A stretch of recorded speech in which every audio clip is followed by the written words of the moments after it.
দাঁড়ান দাঁড়ান, ভিডিওটা দেখার আগেই আপনারা বলুন তো কার কার রিয়েল রোজ ভালো লাগে। এটা আমি বললাম কারণ এই যে কেকটা করছি না, এটা পুরোটাই রিয়েল রোজের একটা ডিজাইন হবে।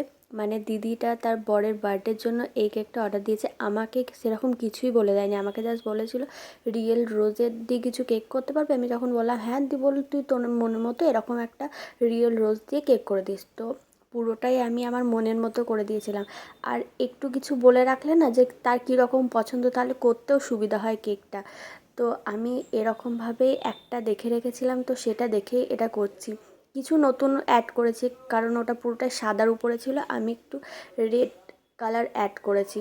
আর এই যে বলগুলো দিয়েছি, আর এই লাভটা দেওয়ার পরে সব থেকে বেশি সুন্দর লাগছিল দেখতে। মনে হচ্ছিলো যে হ্যাঁ, কোনো হয়তো মানে কেউ হয়তো তার ভালোবাসার মানুষকে এই কেকটা গিফট করছে। আর লাস্টে দিদিটার রিভিউটাও দিয়ে দিলাম।